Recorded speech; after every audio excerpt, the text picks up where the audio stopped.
Good evening to everybody and warm welcome to this special first update of winter 2025-26. Mark Vaughan here from, not Mark Vaughan HQ, but actually down in Kirkintilloch. I'm enjoying a few days down with my dad. We went to the football this afternoon. We're about to get an Indian for our dinner once this is all done and dusted and I can relax. So, yes, let's get into it on this rather drab Saturday evening. How is everybody doing this Saturday night? I do apologise for the fact that it is just a wee fraction later than anticipated, but I'm here nonetheless, just putting the final touches together for this winter update. It's really just a collection of ideas. You've probably gathered that this is not a winter forecast. That will not be produced or at least released anyway until the end of November. And by that stage, I will have a fairly clear cut, or hopefully have a clear cut idea with regards to what I think is going to unfold for the upcoming December through February period. There is pros, there is cons, and there is a little bit of everything in between for good measure. We're going to have a special presentation that was put together by our very good friend Richard Trott. So thank you very much to Richard. I hope I do it justice. I hope I fully understand the work that's been put through by Richard. There's a lot of hard work being put into that, so I will try and do it justice, my friend. We're going to be looking at the solar. Basically, that's the gist of Richard's presentation. So a very big thank you to Richard for giving me this presentation. So we'll look at a quick PowerPoint by Richard towards the end of this update. So we had, first and foremost, Braemar, Ballater, D-side and Donside Weather, who is going to have to nip off. He's got a family dinner to enjoy, so I hope you can enjoy that, Chris. And I suppose you can look back at this live stream at your leisure later on, I would imagine. Good evening to Chris A, to Lindsay Vaughan in Dingwall, working hard. I hope your day has been okay, Lindsay. And obviously we've got Lindsay moderating, but not going to be able to hang around because she is busy at her work. Good evening to Adam Blunston, to Richard Trott. Good evening to you, my friend. And thanks again, Chris A. We have got Ez in, I think EZ is tuning in as well. Good evening to yourself, to Andy ATB, to Jack Lowe, to David Vaughan, who's sitting down the stairs. I'm actually up here in the bedroom because Sam, the dog, may bark at some point. So I thought I'm going to sneak upstairs so I can fully concentrate on what is being said. Good evening to Richard Gray as well. And how is everybody doing? Have you had your dinner yet, or are you having a late dinner like my dad and I are going to be having? What you having? I'm going to probably get a pizza, spicy chicken. But yes, I suppose I might as well crack on in rather than waffling on. You're here to look at the ideas with regards to winter as opposed to me just rabbling rubbish. But certainly weather is rather dreak out there, it has to be said. We've got a frontal system moving through. That should clear through and we should start to see higher pressure building back in. We also seen Gabrielle transition from a tropical system to a post-tropical as it crossed over the Azores and now moving into Iberia. We've got our very own Lisa Pattenden. She is out over the open waters west of Spain and Portugal. So I hope that Lisa is having a safe sail out over the open Atlantic and not too rough as well. So yes. So let's have just a very, very quick check on what folks are saying, a little shout out. If you've got any questions, I'll try my best to answer as much as I possibly can. So Chris saying, I will have to sadly leave in 10 minutes due to family meal, but I will definitely watch tonight later on. Winter, send it to me, says Chris. Enjoy your dinner with your family, my friend. Good evening to Chris A. So evening, Mark. Hello from Dingwall, says Lindsay. I'm at work, so can't stay on. Not a problem. Adam Blunston saying, hi everyone, and yes, I'm ready, Mark. That is in reference to me saying, are we ready to talk winter? So yeah, I know I said that I was going to get into the winter stuff, but I like to give a little shout out, a little bit of waffling on as well, because that is what the lives are all about, isn't it? A little bit of interaction with one another is always good. Madras, please laugh out loud, says Richard.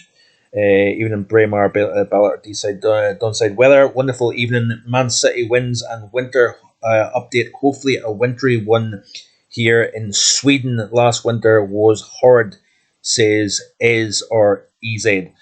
Hope that is correct. Andy ATB saying this should be good. Been an interesting week of weather. Cold starts and warming up as the day goes on. Yes, always pleasant, Andy, to see these diurnal swings, frost or a chill in the air in the mornings, and then once the sun gets going, warm the temperatures up, it is pleasant. Can be quite difficult to pinpoint what they were. You've got a jacket in the mornings, and then by the afternoon you're too warm. You could almost get away with shorts and t-shirt depending on where you are, even at this time of the year. And once that frontal system moves through, we will get back to some chillier nights yet again as well. It'll be interesting to see. We'll look at this in the European Outlook come Monday, but the possibility of something perhaps a little bit more stormy moving in as we move into the, through the first week into the second week of October. Dad down the stairs saying, great having you down here this weekend. A very wet night here in Kirkintilloch. Interesting the difference in weather between east and west. Yeah, the rain obviously taking longer to arrive in the east. We were at Dunfermline to see Dunfermline against Partick Thistle this afternoon. Dunfermline being over in Fife. The rain took a little bit while to move eastwards here.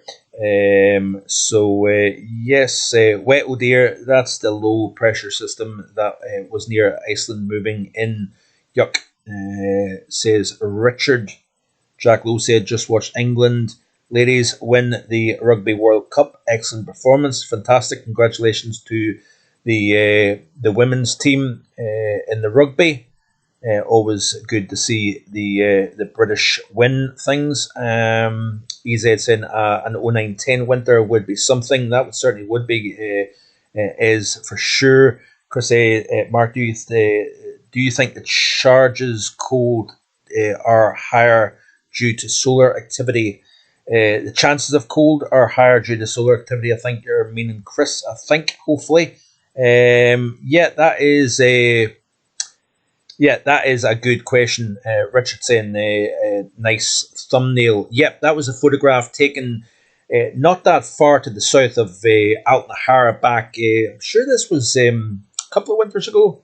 Or is it the 09, not the 09-10 winter, but the 2020-21 winter that might have been that photograph was taken. Took that myself when I went up to Altnahara. Beautiful open wilderness up in the far north of Inverness. Yes, there is country north of Inverness. I think some people think that the Inverness and the UK ends there. You've got a good 100 miles further north to go. Might not be much in the way of population, but nevertheless, there is a good 100 miles of wilderness north of Inverness. Let's crack on then. We've got 33 concurrent viewers at the moment. You know the drill by now. Hit that like button. It lets myself and YouTube know that you're enjoying the content here on this channel. Content 7 days a week. Tomorrow, Tropical Outlook. Lots going on. Humberto Persian for Category 5 status. There's no point in looking into that because this is all about the winter. So let's get into it. Yes, beautiful photograph of the Crask Inn, about roughly 10-12 miles south of Altnahara on a single track road. Dad knows all about that. He's been on that. I advised him when he was staying with my mum up in Port Mahomet to take a little journey up towards Lurg, and even if you so wish, travel up to Altnahara. Beautiful part of the world, it has to be said. Bit bleak, especially in the winter time, but if you like cold, that's probably one of the best places to go. I suppose out with places such as Braemar, for example, in the East Grampian region. Altnahara is the place to go. It holds the record for the coldest temperature in the UK. So, winter 2025-26 first update. Let's get right into it. Latest key factors. It's all about what we know so far and the potential down the road. Where do we think these drivers are going to go, progress, evolve, dissipate? This is all about the building blocks to what I think is going to take place. What we do know is that we have pretty much a given that we've got a negative Indian Ocean dipole. Indian Ocean dipole is when you've got cool waters over the west portion of the Indian Ocean, warmer waters over the east portion of the Indian Ocean. You've got rising motion towards Australia and Indonesia. You've got subsidence sinking air, drought conditions, East Africa, that part of the world here. I'll show you a diagram in just a second. Negative PDO when you've got warm North Pacific, cold in the equatorial portion of the Pacific. Record warm North Pacific waters. We've got that. We've got a developing La Nina. There is no La Nina being declared yet, but there is a strong 70% chance of a La Nina developing through the rest of this autumn. Autumn being September, October, and November. And then we've got a positive Atlantic multi-decadal oscillation here. So we've continued to see these warmer than average waters with a cold blob south of Greenland. So we've got this area of cold waters south of Greenland. The cause of that, a little bit debatable with regards to the reasons for that. But this is a little snapshot as to the overall factors this winter. Negative Indian Ocean dipole, like I say, cold waters in the west, warmer waters central and east portion of the Indian Ocean. That is a negative Indian Ocean dipole. We've got the likelihood of a La Nina developing within the Pacific. The key elements to that we'll discuss. The warm Atlantic remains in place. Is there a possibility of a tripole developing where you've got warm waters south of Greenland, a ribbon of cool in between, warmer further south? Sometimes that tripole of warm, cold, warm can sometimes, there's been links in the past to a possible blocking situation developing when you've got that. The three key drivers is the La Nina and easterly QBO, which I don't know why it's not been mentioned up there in the very top. Easterly QBO, we'll explain in just a second what that is, and the negative Indian Ocean dipole. So La Nina, East QBO, and a negative IOD are three major take-homes that we're looking at in terms of the upcoming season. So these are the global SST anomalies through the 24th of September here. So you've got that La Nina signal cooling within the equatorial Pacific. You've got the very warm waters, record-breaking warm. Not quite as record-breaking as they have been, it has to be said, but we still have a ribbon of very warm waters from the Sea of Japan all the way to the west coast of North America. North Atlantic, very warm with a ribbon of cool in between, extending from east of Newfoundland towards the west coast of Ireland here. And then the Indian Ocean, little area of cool off Somalia. Warmer waters, central and east portion of the Indian Ocean. What effect does this have in terms of SST-A anomalies with the atmosphere? That is going to be critical in terms of what type of influence this may have on such things as the polar vortex, stratospheric polar vortex, as well as the tropospheric polar vortex, blocking strength of jet stream. We're looking at it all. So the most important region within the equatorial Pacific that the major world organizations in terms of meteorology look at is Nino region 3.4, which is the central portion of the equatorial Pacific Ocean. And we've got the coolest waters, arguably, within that Nino region 3.4.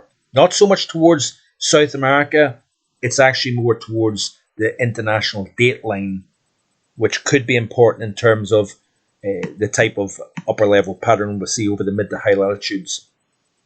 So we've got, like I say, the various profile within the oceans at the moment. There's the Nino region 3.4, the index here. So to reach La Nina threshold, you need to get a good half a degree below normal to constitute, and that needs to be actually over a 3-month period. So a standard 3-month period, water temperatures at or below a half a degree below normal, that constitutes a La Nina. And you can see here, since the early portions of July, where it was close to average, so with neutral conditions, we'll see this steady decrease in the temperature of the water within the Nino region 3.4 area. Now, according to the NOAA CPC, the probability of La Nina is at the 71-72% for the October, November, December period. The blue bar represents La Nina probability. You can see here that we're increasing. So August, September, October, into September, October, November, December. You can see here we go from 50% to over 70%. So that is the increase in La Nina. So the cooling of Nino region 3.4 peaks during the late autumn and into the first half of winter. And then you notice here that the blue bars drop down. So therefore, the probability of La Nina starts to drop off as we progress through the winter season here. So an early La Nina that fades through the upcoming winter season. Even that, if this was to hold true, may have impact on the atmosphere. There is elements that is not included in this update that will be included in the next update that will probably come around this time at the end of October. So I'm going to have the first winter update now, 27th of September. Second update will probably be thereabouts in the form of a live stream towards the end of October. And we'll look at how the atmosphere is responding to these cooling waters within the equatorial Pacific. And it's winds at the surface that cause the upwelling. That is what provides the development of La Nina conditions. And this is a cross-section of how the atmosphere responds to those waters of warm and cool. Where you've got warm waters, you tend to have upward motion, so rising motion, the development of convective thunderstorms. That releases latent heat into the atmosphere and then can cause strengthening jet streams exiting Asia. So the main hotbed for the weather engine is over the tropics of the Indian Ocean and the West Central Pacific. That is essentially the engine room to the type of weather pattern that we see further down the road here. It's all interconnected. It's a beautiful thing to watch. Takes a wee while to get your head around things. I get that here. But East QBO, what is the quasi-biennial oscillation? It's basically generally a 24-month cycle of winds within the stratosphere over the equator, blowing from either westerly or blowing from easterly.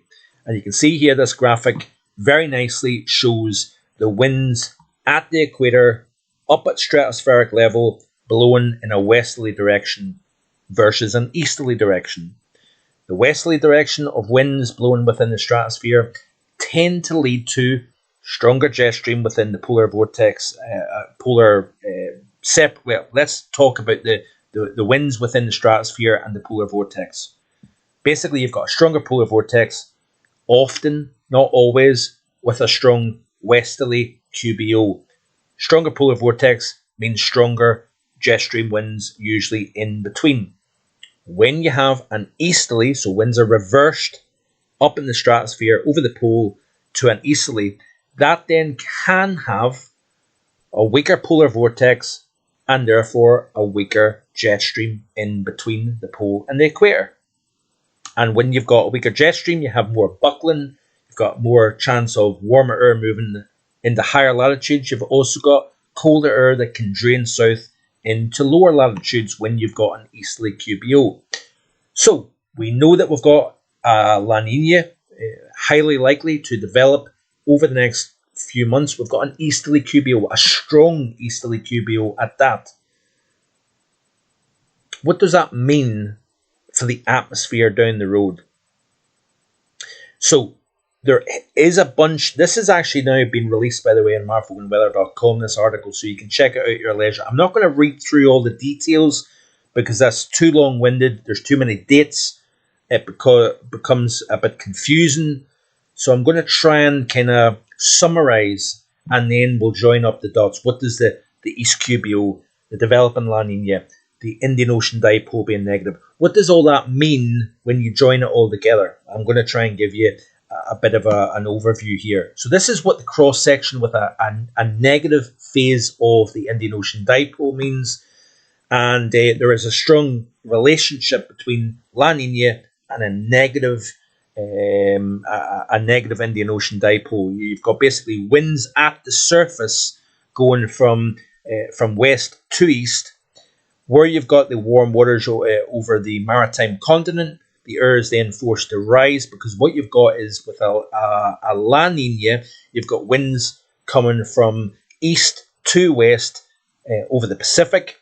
You've got winds going from west to east over the Indian Ocean, and where the two meet, it forces the air to rise, cool, condense, and produce rainfall, heavy rainfall at that, over Australia, over Indonesia, over Southeast Asia as well. Remember, we've had a big monsoon season in South Asia this year. That could have impacts on the polar vortex as well. So we've got this La Nina and Indian Ocean dipole negative couplet. That is then going to drive the weather engine and cause the upward motion likely over the East Indian Ocean and over the maritime continent.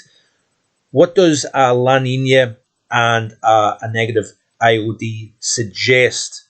Strong positive Indian Ocean dipole, so it's the opposite of what we have now, tends to lead to a stronger polar vortex. And negative, which we have now, is linked to a weaker polar vortex. Now, in terms of SSTs, sea surface temperature anomalies globally, this is where we stand in terms of the anomaly as of Saturday, the 24th of September 2022. That is. This is the closest correlation to the current ocean temperature anomalies. So if we look back here, you can see here that we've got this overall temperature profile globally. The closest match to the past, or recent past at least anyway, is 2022. You've got a very warm North Pacific, cool over the equator, very warm portion of the Atlantic, and that's quite interesting here. So a little bit of interesting information here from Ethan Sakaransky, based in Canada, showing an interesting composite pattern of La Nina years since 1979, divided by a west, which is the left chart, QBO, and an east chart, which is to the right of this, is an easterly QBO here. So a westerly QBO versus an east QBO combined with La Nina. And this is quite interesting actually, because on the face of it, La Nina, especially a weak La Nina and an easterly QBO, could support more of a weaker polar vortex. That can then lead to a negative Arctic oscillation, a negative North Atlantic oscillation, high latitude blocking, and cold over North America and also over Western Europe. But it's interesting actually, this correlation. This is where this winter is going to be quite complicated in different ways here. The easterly QBO with La Nina actually supports, yes, it might support a negative Arctic oscillation, a weaker polar vortex, and the greater chance of seeing Arctic air getting drawn out of the equator, out of the pole, down into the mid latitudes and towards the equator. But it actually supports a more positive North Atlantic oscillation here, which would suggest more in the way of an active Atlantic pattern into western areas of Europe. So for cold lovers, for snow lovers like myself and like many of you that watch this video, going by this composite, it doesn't actually bode very well for us here in Western Europe. It does bode well, by the way, for folks over in North America. Let's blow this up just a second here because I don't want to click on this and then lose my place. So you can see this correlation quite nicely, hopefully anyway, especially if you're watching your TV. So the left-hand graphic is La Nina with a westerly QBO. We don't have that this year, but you can see here the strong blocking over the Arctic region, over Greenland, over the North Atlantic, a trough extending from northwest Canada into the eastern side of the United States. We've also got a lot of troughiness, a low pressure, cold air trapped in western areas of Europe. So cold over eastern North America, cold over western Europe with a block in between. That's a very negative Arctic oscillation, North Atlantic oscillation pattern. But what we have this year, likely anyway, is La Nina and an easterly QBO. And you notice here that we have quite a different upper level pattern here. Trough extending from the Arctic down in through Canada into the northern United States, ridge over the southern and southeastern United States. But notice here the region extending from North America across the Atlantic and into the UK and Ireland here. So that is not a very cool look for us here in Western Europe. So that's an interesting one here. Years, this is years that I don't have charts, unfortunately. Might need to sweet talk Mr. Trott in terms of giving me the composites here for joining up these years that have had a weak La Nina, easterly QBO, and a negative IOD. So these are the three standout things that I'm looking at. Based on what my own understanding is, 95-96 had a weak La Nina, East QBO, and a negative IOD. 2000-2001, interesting winter that, as well as 95-96, by the way. That was the last time the UK hit -27 Celsius up at Altnahara. So 95-96 was cold, especially front-loaded. That was a weak La Nina, East QBO, and negative IOD. 2000-2001, weak La Nina, East QBO, negative IOD. 05-06, weak La Nina, East QBO, negative IOD. Then, as you move towards 08-09 and 17-18, a couple of interesting winters there as well. Weak La Nina and East QBO, but not a negative IOD. 2017-18, weak La Nina and an East QBO, but not a negative IOD. The only problem that I have with these is that the global sea surface temperature anomalies are much warmer and a different profile to what they were back in these years. And this is where I have an issue sometimes with analogues, because the playing field and the players on the field, so to speak, have now changed because of the warming of the oceans, the atmosphere, and the land areas. But these group of winters are quite interesting. I'm not a great one. I'm not a particularly great one for analogues and past years and things like that. Now, this is an interesting one that I wanted to add in. The North Pacific warm and Atlantic cold blobs are back. What I'm talking about here, warm waters over the Gulf of Alaska and a cold pocket south of Greenland. The warm North Pacific, the cold south of Greenland here has a certain type of relationship to the atmosphere. 2013-14 really comes to mind when I think about this. The famous cold North America stormy winter of 2013-2014 was blamed on the presence of these anomalous warm and cool pools in both northern ocean basins. Commencing in 2013 and maturing through 14-15, eventually ending in 2016. In other words, the warm North Pacific, the cold over the central North Atlantic. Incidentally, while North America observed frequent Arctic outbreaks between 13 and 16, it was predominantly mild in Europe here. So one of my concerns with regards to cold winter here in Western Europe is that warm waters south of Alaska, west of British Columbia, tends to lead to higher pressure. Yes, it tends to lead to Arctic air coming out of Canada into the United States. But the problem is when you've got Arctic air coming into eastern Canada, into eastern United States, and you've got obviously warm waters in the Caribbean, that tends to lead to a big contrast in temperature, stronger jet stream. Stronger jet extends from North America towards Western Europe, throwing areas of low pressure into the UK and Ireland. We had a hyper stormy winter in 2013, 2014. I'm sure many of you can remember that. So keeping that at the back of your mind.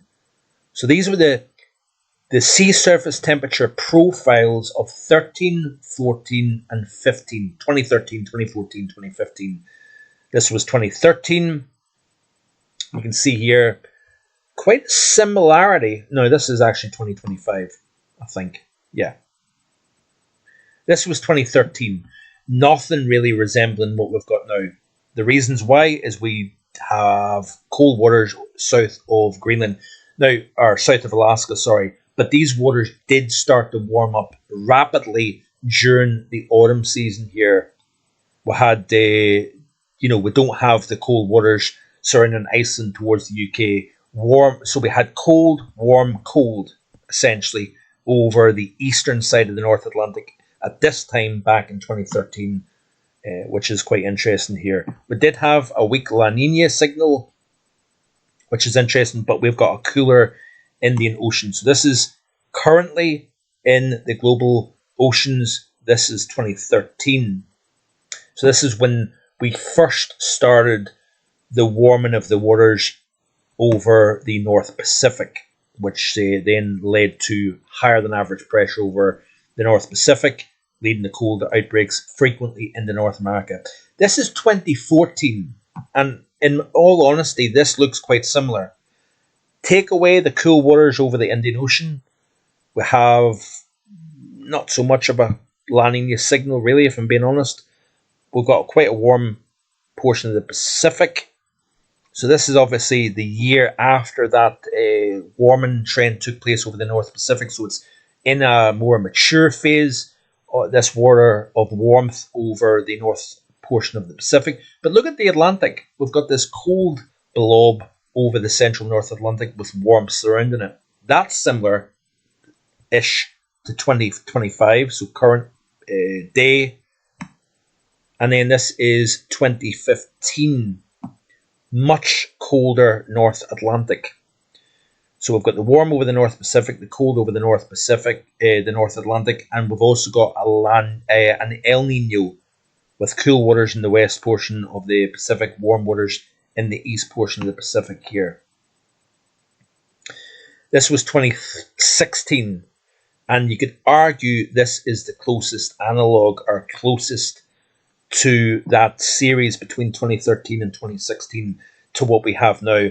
A little bit of cold waters over the Nino region 3.4 within the tropics, warm water south of Alaska, and we've also got this warm, cold, warm signal over the North Atlantic here. What do those winters lead to in Western Europe here? So that type of profile, what did it lead to in terms of winter? 2013, 2014, this is according to the Weather Outlook, much milder than average UK. So winter 13-14, the mean UK winter temperature was 5.2, 1.5 above average. Winter 2014-15 was close to average, with the UK winter temperature of 3.9 Celsius, which was 0.2 above average. And 2015-16 was very mild, the third warmest in the series back to 1910. Sorry, the UK mean temperature. Now this is obviously slightly different now because we've had warmer winters since then. And then 2016-17 had very mild with a UK mean temperature of 5, and it was 1.3 above average. So with this warm North Pacific, cold pull over the central North Atlantic, the winters overall were milder across western areas of Europe here. So, Ethan Sakaransky, again based in Canada, wanted to throw in, this is the years that he thinks correlates closest since 2010 with the current period here. And we've got a blend of 2013-14, 2017-18, Beast from the East year, 2020-2021, that was a fairly cool winter as well with some significant outbreaks of chill, 2021-22, 22-23 and 24-25. Now, December 2022 was actually pretty cold for the UK, and then we warmed things up, I think, as we progressed through the second half of that year. So these are the years where the SSTs are closest to this year. Again, those same years, 2014, 18, 21, 22, 23, 25. And that's how the overall look is in terms of what. So not exact by any stretch, but nevertheless interesting. And this was those years, what the atmosphere looked like over the Northern Hemisphere. So we've got this cold pool over the central portion of North America. You've got the Greenland block, you've got Arctic blocking, you've got a trough over the UK and Ireland. Now you could argue that is a mixture between perhaps wet, stormy, mild, but also cold, especially if you've got blocking to the west and the north of the UK over Greenland, for example, here. We've got different types of blocking as well, of course. So that is that. Early Siberian snow and cold, one of the highest Arctic sea ice minimums since 2014. Weak polar vortex, question mark. I told you it wasn't a clear cut what we have going at the moment.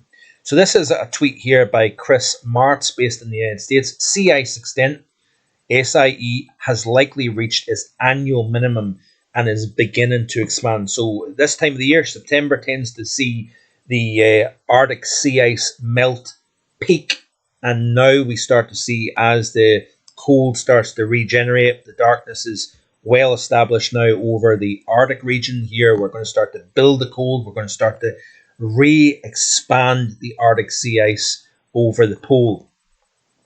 It looks as if the minimum has peaked at one of the highest minimums in the last decade or so. So this marks the 13th year in a row that a new record low has not been set. So all the talk of the melting of Arctic sea ice, we're nowhere near that this year. In fact, 2025 is one of the highest in the last 10 years. The significance of this, by the way, could be that we have a bigger reservoir of cold regenerate over top of the Arctic region here. And that could lead to stronger Arctic outbreaks if we can see the polar vortex at a weaker state. If we don't see it wind up and become very strong, then there's greater chance of release of that cold down into the middle latitude pattern here. And this is another tweet here saying it's the 10th lowest Arctic sea ice extent on record, the 10th lowest. So we're nowhere near the record. We're nowhere near like average by any stretch. We're still well below average in terms of Arctic sea ice melt compared to, the 70s, 80s, even 90s, for example. But what may be interesting here is the lack of melting this year, but despite the fact that we've had such warmth within the mid latitudes, even high latitudes during the course of the summer season. Interesting how we've not actually seen such a low point within the Arctic ice melt this year, which is quite interesting. Siberian snow cover has expanded pretty quick this year. By September standards, at least, it's got off gangbusters to start September. And based on the circulation forecast from the GEFS, the trend should continue. So a greater extent of Siberian snow compared to average for the time of the year. This is something that we tend to look at, the growing of the Arctic snow cover over Siberia. This is the coldest part of the world, even colder than Canada and the United States, for example. And we tend to look at this in terms of the building of cold over the high latitudes of Asia. The greater expanse of snow cover, the more powerful and intense cold air can generate, because obviously we've got the albedo reflective effect of snow cover, therefore the cold can become quite strong. So we're off to the races in terms of snow cover extent across Siberia for the time of the year. And we've also seen, lo and behold, unusually cold temperatures probably as a consequence of that fast start to the snow cover over Siberia. Temperatures down to minus 22.6. Lowest temperature recorded in Russia for September since 2021. Record being minus 27.6. And there's an interesting correlation here between the strength of winds surrounding the polar vortex. The stronger those winds, the stronger the polar vortex. The weaker those winds, the weaker the polar vortex, and the greater likelihood of cold getting released south into the middle latitude pattern here. So this model here, this is the Met Office model here, showing the strength of mean zonal winds at 10 millibars at 60 degrees north. So this is showing the thick black line here represents the ERA daily climatology. So average is the blue line or the red line. I can't remember which. But notice here that the majority of the models indicate that we're below that black line, which means that the winds expected surrounding the polar vortex are supposed to be weaker than average, which is quite interesting. Is it a possibility that the snow cover model is seeing the snow cover expand quickly and above normal, colder than average as a consequence of that snow? The feedback to that may mean a stronger Siberian high pressure system, and that stronger Siberian high pressure system can lead to frictional effects on the stratospheric polar vortex circulation here. I know it's complicated, and I hope this is, you're following what I'm trying to say here. But these are all very interesting scenarios. So already we've got to the stage where there's conflicting signals when it comes to warm winter versus colder winter of 25-26. So this is speculative, but could unusually strong ridging, this is another aspect, unusually strong ridging over the high latitudes of Canada, Scandinavia, and Russia be from the troposphere present frictional effects in the lower stratosphere. This is another reason why the models may be suggesting a weaker than average polar vortex and circulation within the stratosphere, because we've got some very strong high pressure over Canada, Scandinavia, and Russia at this moment in time. That may be causing warming of the stratosphere as well here. Let me just are you following me? I hope you are, because as I'm going through this, I'm thinking to myself, this is probably rather complicated. What time are we on? We are on 19 minutes past 7. We've got 47 concurrent viewers at the moment here. Hit that like button. Let myself and YouTube know that you're enjoying the content here on the channel. So let me just skip back here to where I was at. I had to refresh there because it looked as if the page wasn't uploading the images that I wanted to show. So this is a graphic, not overly great, I must admit.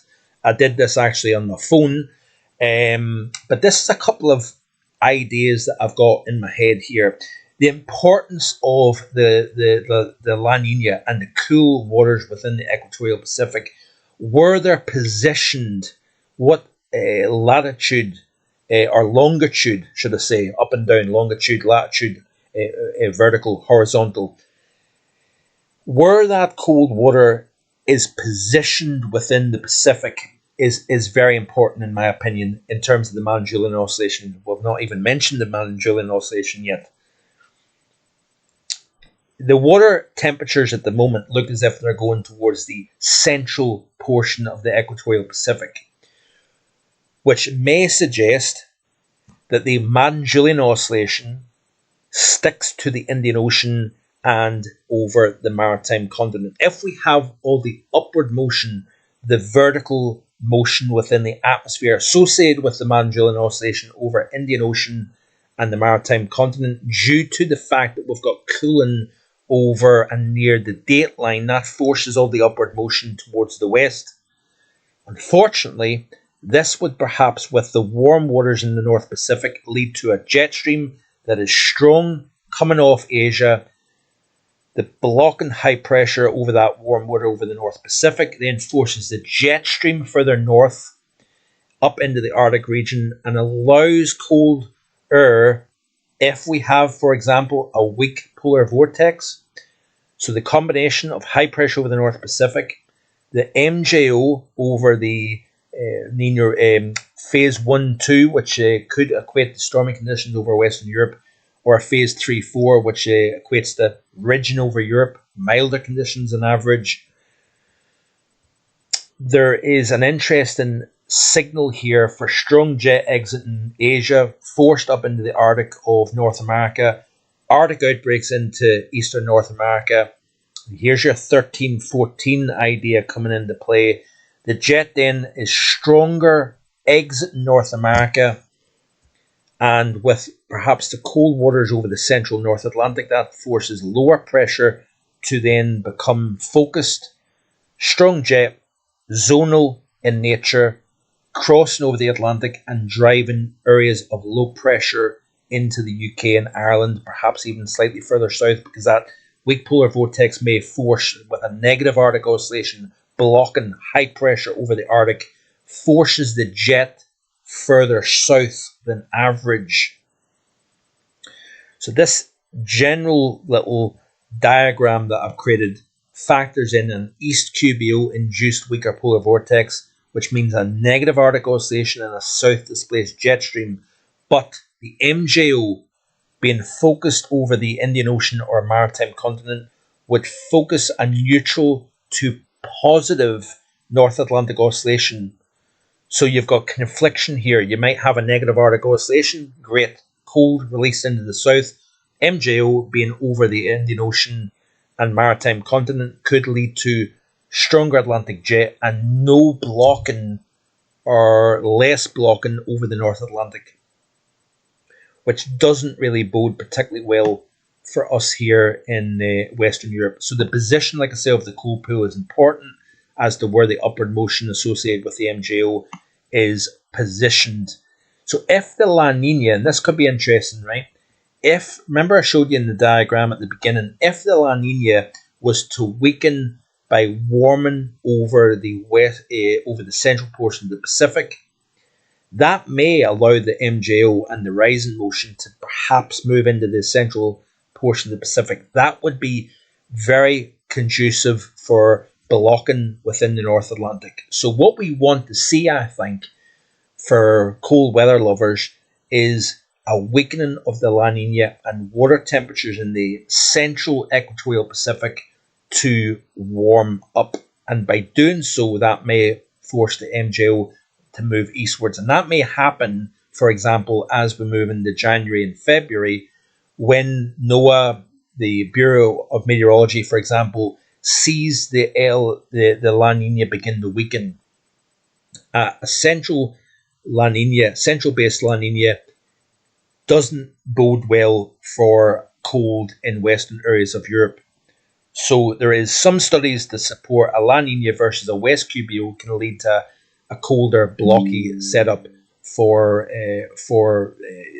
the North Atlantic and Europe here. An East QBO with a La Nina tends to lead to a negative Arctic oscillation, but a positive NAO. So there is confliction here. Has that been clear enough? I hope it has. Just bear with me a couple of seconds. I need to run down, get the charger from my laptop. I should have had it up here and plug it in. And then let's have a look at Richard's solar maximum PowerPoint presentation. I'll rattle through that in just a second. So just bear with me a little second, everybody. Sorry about that.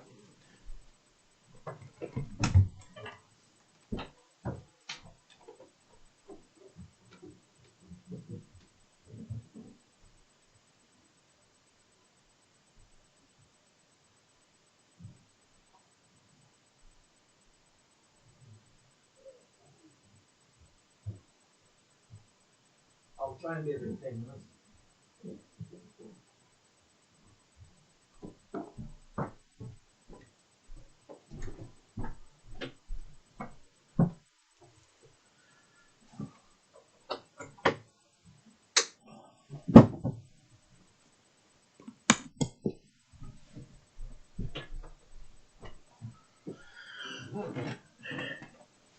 Sorry about that.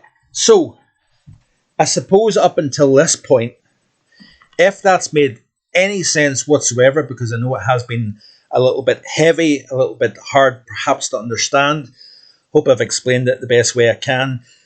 There is a part of me that thinks, perhaps not as extreme, but 2013-14 is there's a little alarm bell ringing in my head about the possibility of a fairly stormy winter or something milder than average.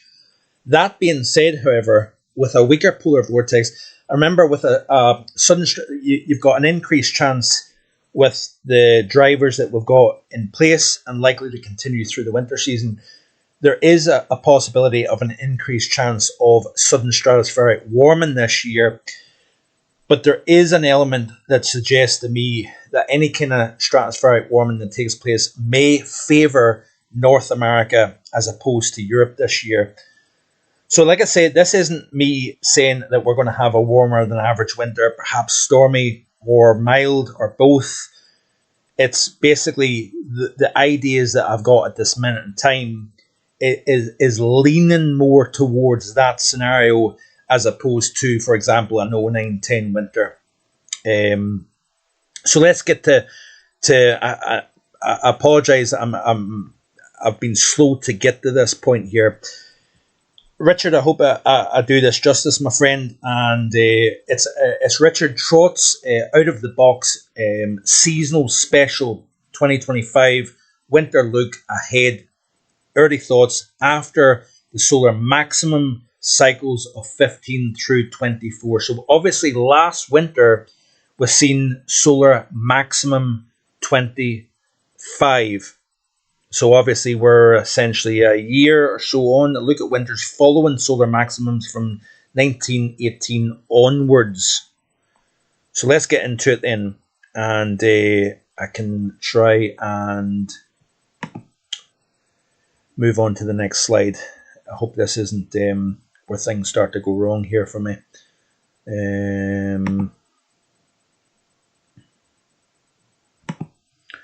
Why is it not skipping on to the next slide? I don't know why that is the case.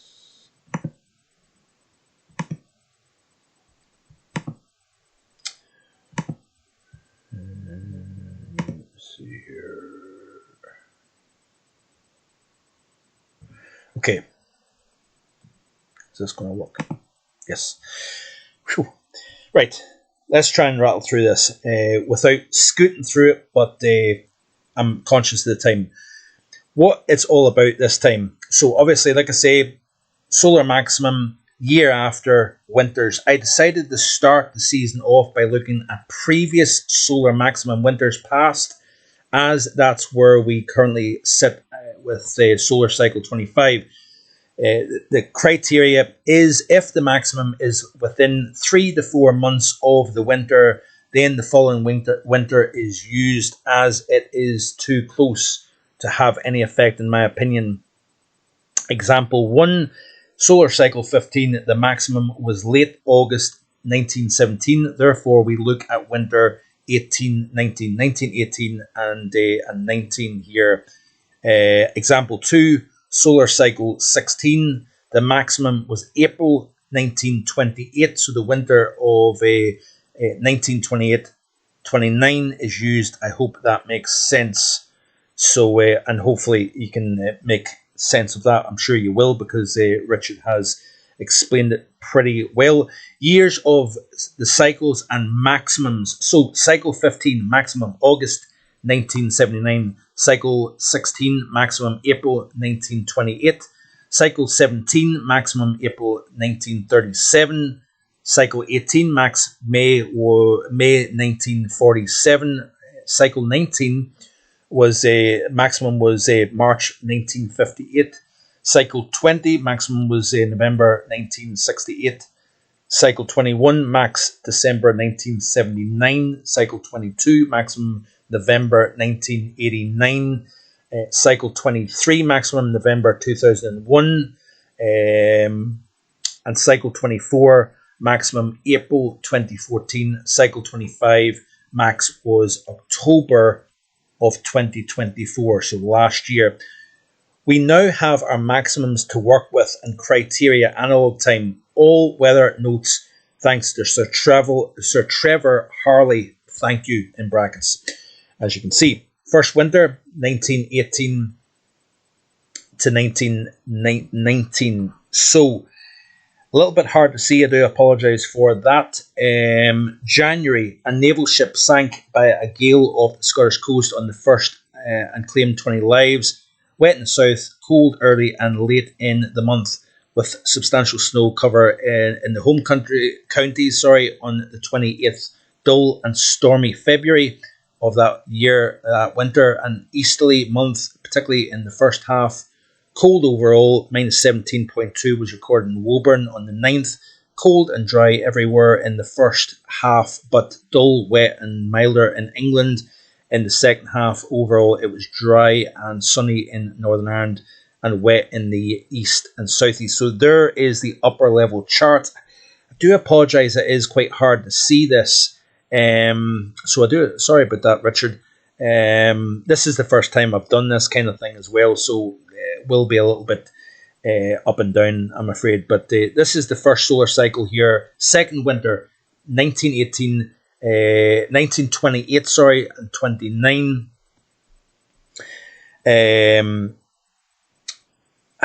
I'm going to skip through the details if I'm being quite honest with you, because I am slightly conscious of the time here, but I'll try and see what I can do with regards to linking this.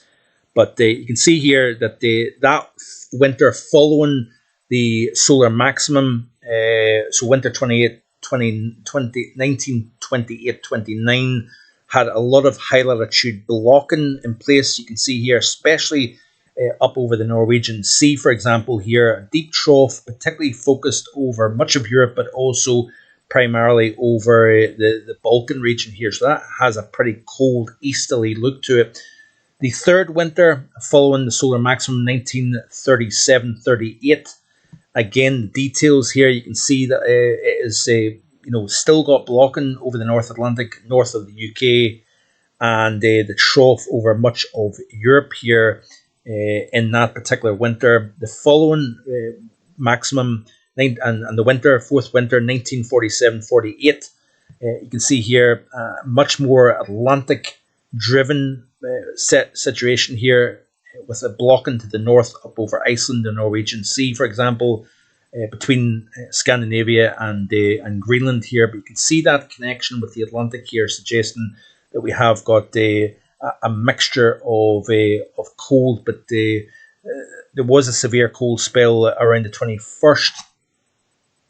So mild at first, but with a cold second half, dry in many places, but there was some snow, particularly in the southeast. But there was a severe cold spell with a maximum of only -4 in Kent on the 20th and 21st, with a minimum of -15 in East Malling on the 22nd here. Kind of went back to the details here because this does say a lot rather than just looking at the graphic here. So yeah, a bit of a mixture of mild at first, but then a colder back half to December. The fifth winter following a solar maximum, winter 58-59 here. You can see that we've got, again, a bit of a block up towards between the UK and Iceland here. We've got a south displaced jet crossing the Atlantic into Iberia, so southern Europe in particular. January, the sunniest January since records began in about 1875. Average temperature for England and Wales. Average for England and Wales was 84 hours. Lookers and Fife set its record for sunshine in January, a total of 101 hours. Bournemouth enjoyed the record January total. So a very, very sunny January of that year. The CET was a 1.6. There was snow at times with heavy snow in the north. Fifth was a cold day with a maximum of -5 at the Stanhope Farm in the Scottish borders. 15th was a cold day with a maximum of only -5 in Renfrew. Dalwhinnie recorded a maximum of just -7.8 in 6th and 15th.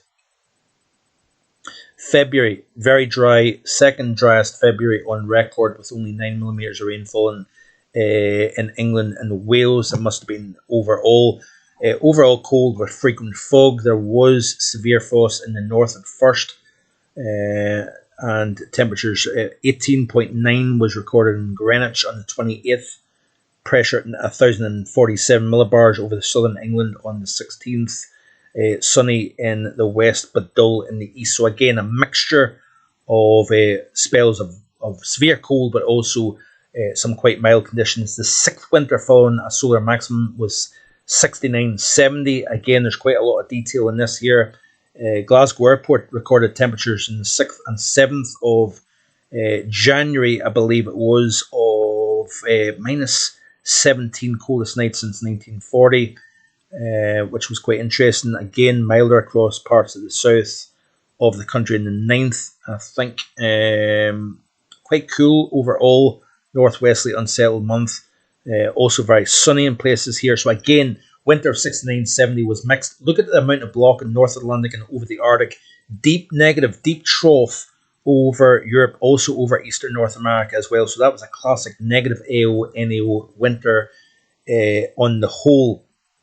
Looking at the 7th winter following a solar maximum, so 80, 81, we had a bit more of a high pressure system over the central North Atlantic, negative over Greenland, particularly up towards Svalbard, with the ridge extending to Western Europe, the trough over particularly north and east, southeast portions of the continent here. So we did have a slightly milder than average January with 20 centimetres of snow, though. Brought Glasgow to a standstill on the 16th. Lossiemouth recorded a temperature of 15.5 on the 29th. February, heavy snowfall, Wales, Midlands, etc., etc. Again, sorry, I'm kind of skipping through. The 8th winter following a solar maximum 1990 to 91. I'm finding it a little bit more harder to see, so apologise to everybody else for that. But you can see here a lot of cold, bit of a Hudson Bay vortex going on. We've also got an extension of troughiness across the North Atlantic into Europe. We've got a Scandinavian block over that region of the Northern Hemisphere, which is quite interesting. A lot of blocking over the North Pacific as well, if you notice here. So quite an interesting upper level setup with that one. 9th winter following a maximum 2002-2003. Again, we've got quite a mixture of mild versus snowy and cold spells in that winter of 2002-2003. Then we've got winter 14-15. Now, interesting that is a period that was mentioned earlier on. So that might be another aspect that we need to consider here. So that winter of 2014-15, again, mixture of mild, wet, but also cold and snowy. We've got a lot of negative over Iceland and Greenland here. We've got a strong positive just north of the Azores, if you notice here as well. So that looks very westerly driven, but we did see temperatures down to minus 9, for example, in Cromdale, Murray. We did see periods of very sunny conditions with high pressure extending into the UK from off the Atlantic. Generally quite mild. So the 11th winter following a solar maximum. Is this one? The question mark is going to be, what are we going to see? So I've given you reasons to suggest colder, but I've also given you reasons to suggest quite the opposite. Let me know in the comments section below what you think of that. Did I explain that?